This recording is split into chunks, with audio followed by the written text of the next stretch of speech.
Salut à tous, c'est Agriculteur du 23. Aujourd'hui on se retrouve pour une nouvelle vidéo avec ce magnifique JCB, un 538-60, donc 3 tonnes 8, 6 mètres de flèche. Voilà comme on le voit. Un dual VT, donc moteur JCB, 150 chevaux. Allez, je vous filme ça. Bon visionnage à tous.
Donc du coup, pour présenter ce télescopique, ce télescopique JCB, il a un empattement de 2,70 m, il a un rayon de braquage de 3,70 m, ce qui est très bien, un télescopique assez petit, 4 roues directrices, donc ça lui permet un bon rayon de braquage. La flèche, elle fait 6 mètres. Ensuite, du coup, on va passer pour le côté moteur. Donc 150 chevaux, moteur JCB. Comme la plupart des télescopiques, il a la ventilation inversée, donc pour évacuer toutes les poussières qui peuvent être sur la grille. Là, ça fait un grand coup d'air, ça permet d'éviter de descendre, de faire les machines à la main et tout, c'est plutôt bien. Donc la boîte, c'est une Dualtech VT, donc 40 km/h. C'est une transmission variable, elle est hydro-shift et aussi mécanique. C'est en 5e ou 6e vitesse, lorsque le télescopique va avoir une trop forte baisse de vitesse, par exemple en côte, la transmission mécanique, donc un arbre va s'enclencher et ça va prendre le dessus sur la transmission hydraulique et donc le télescopique va pouvoir rester au-dessus des 20 km/h. La pompe hydraulique sur ce modèle, c'est une 140 litres minute. Elle permet un levage de la flèche de 6 secondes 1, un abaissement de 6 secondes 8. Voilà, ce qui est très bien. Et pour finir, comme on le voit, il est assez facile d'accès pour l'entretien. Comme on voit, les filtres sont ici. Donc vraiment à portée de main. Pas besoin d'aller chercher, trifouiller dans le moteur. C'est vraiment facile d'accès.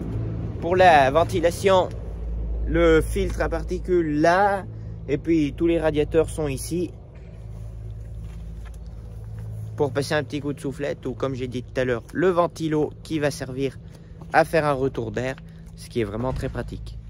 Donc au niveau de la cabine, cette cabine, c'est une cabine suspendue, donc un confort maximal sur la route. Après, comme on le voit, il est équipé entièrement en feu LED, en haut de la cabine et en haut de la flèche aussi. Voilà, il a 2 phares au bout de la flèche.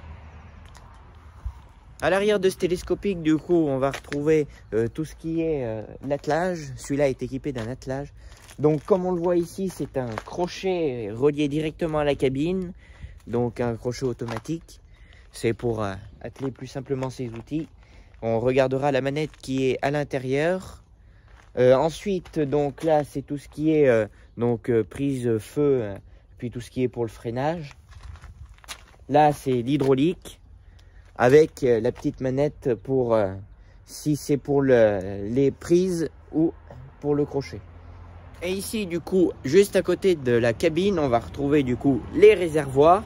Donc le réservoir de GNR fait 192 litres et le réservoir d'Eddie Blue, lui, en fait 21, ce qui est de très bonne capacité.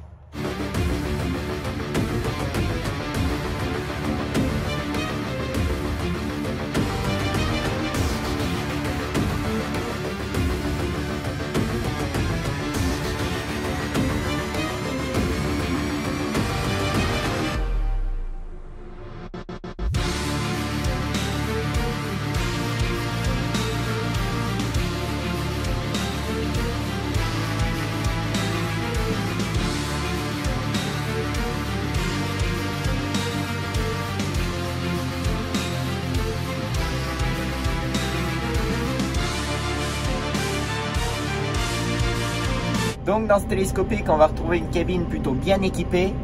Donc comme on le voit, donc là on a le poste de conduite, donc assez simple. Le volant, l'inverseur avec les essuie-glaces et les pleins phares. Voilà, vraiment accessible. C'est très simple, une commande plutôt bien faite. Donc après, sur le côté gauche de la cabine, donc on va retrouver juste à côté du siège le frein à main. Donc c'est un frein à main électro-hydraulique. Et donc du coup le crochet pour atteler la remorque derrière. Et il est là. Donc du coup sur ce côté droit de la cabine, on va retrouver donc toutes les manettes utiles pour l'utilisation du télescopique. Donc en premier lieu, on va trouver le joystick, l'inverseur derrière, l'allongement de la flèche, tout ce qui est l'hydraulique supplémentaire, donc ouvrir un croco ou autre. Vu que c'est un vario, bon bah du coup plus moins ne sert pas vraiment à grand chose. Donc sur cet accoudoir on va retrouver donc tout ce qui est le mode escargot, donc mode très lent, et le mode boîte. Donc ensuite tous ces petits boutons on va retrouver donc le soufflement inversé, gyrophare, tout ce qui est essuie-glace, ensuite donc les feux de travail. Ici, on va retrouver le verrouillage du monolevier, du coup, enfin du joystick, le frein de la benne, la suspension de la flèche. On va retrouver le mode éco, les 4 roues motrices, les différents modes de gestion de la boîte. Et tout devant, on va retrouver donc ce petit carré là qui sert à utiliser l'écran qui est là. Donc cette fois-ci sur l'avant de la cabine, juste à côté du poste de conduite, on va retrouver donc le poste autoradio, la gestion de la climatisation, une prise 12 volts pour brancher un allume-cigare. Voilà. Ensuite, la clé pour démarrer et les warnings avec un petit rangement en dessous. Cette fois-ci, plus en hauteur dans la cabine, on va retrouver donc le guide de la flèche, donc tout ce qui est le pourcentage de force par rapport au poids qu'il y a dans le godet au bout de la flèche. Donc comme on le voit, si ça force trop, ça va monter en intensité à 125 degrés. Et là du coup le télescopique se mettra en arrêt, on ne pourra plus bouger la flèche, il se mettra en sécurité. Voilà.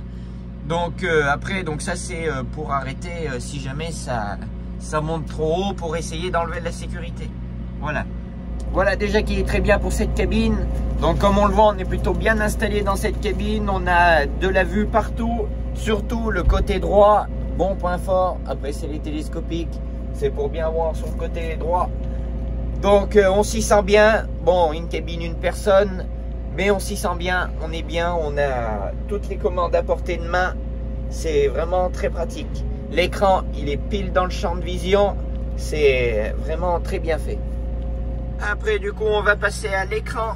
Donc cet écran il est plutôt bien fait.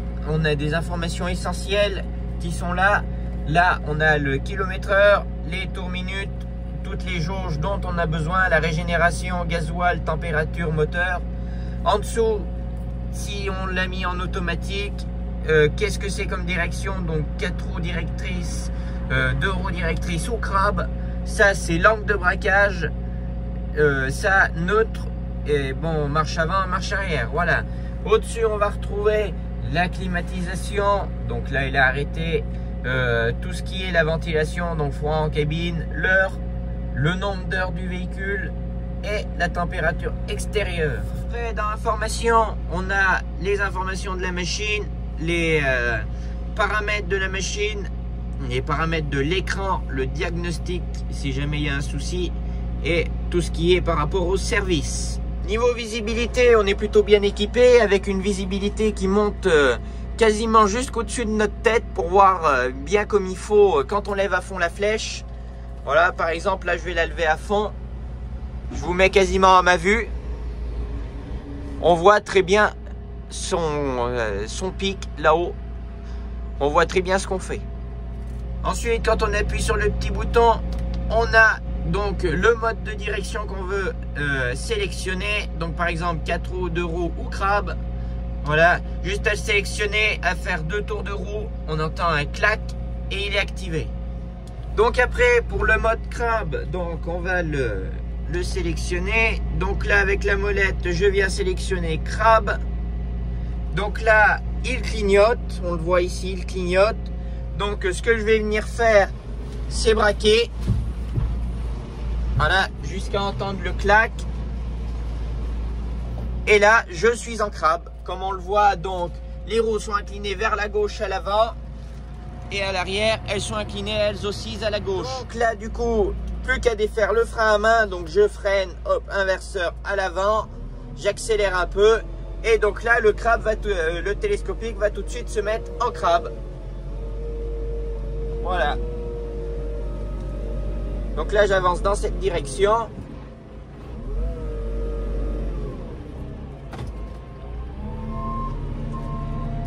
Comme on le voit, les roues sont en crabe.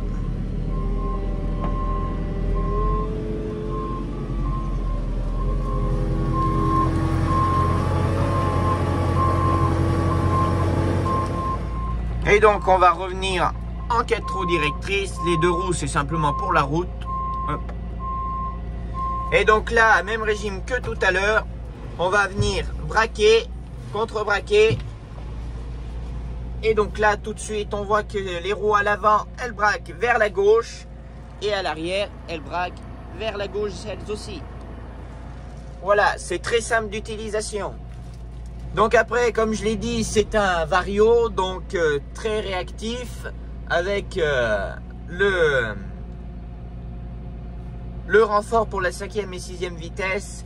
Donc là, on va juste l'essayer dans la cour. Mais pour vous donner un ordre d'idée à quel point c'est très réactif. Hop, inverseur à l'avant. J'accélère. On voit que le télescopique part tout de suite.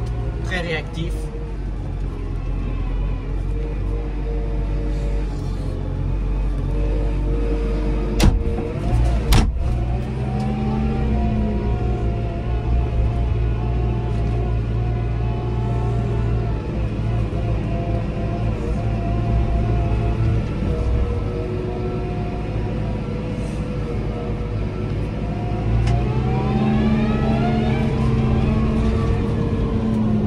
Voilà, très réactif, très bien.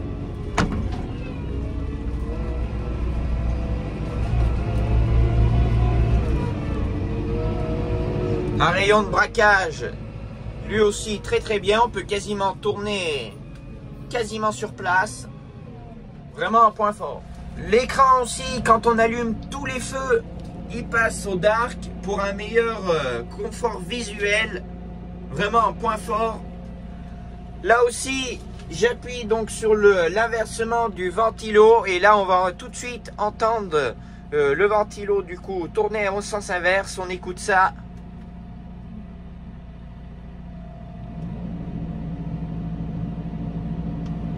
Et voilà, vraiment tout pour évacuer les saletés qui seront sur les grilles. Donc comme dit, il est vraiment équipé en full LED. Ça rend vraiment très bien sur un télescopique comme ça. Moi, j'apprécie plutôt bien.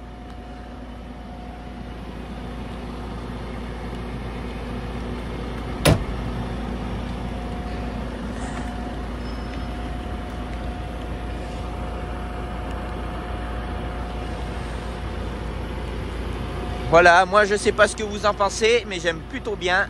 On voit les 2 phares de la flèche aussi qui sont allumés, qui sont vraiment top. À l'arrière, maintenant, on a les petits feux là, comme les camions. Je trouve ça très bien. Le feu LED, bien sûr, derrière. Avec le phare qui va permettre de regarder ce qu'on fait à l'attelage avec le miroir arrière là, pour le crochet automatique. Et voilà, ce sera tout pour ce télescopique. Donc, j'espère que la présentation vous a plu, que vous avez aimé la vidéo. Donc, comme d'habitude... mets un like, partage à tes amis, commente les vidéos, abonnez-vous surtout. On est à 75% de non-abonnés. Alors je sais qu'on a dépassé les 3000, mais s'il vous plaît, faites-le pour moi, abonnez-vous. Ça permet de me soutenir, c'est gratuit pour vous. Et puis c'est cool, il faut. Allez, je vous remercie d'avoir regardé cette vidéo. À la prochaine pour la suite. Salut!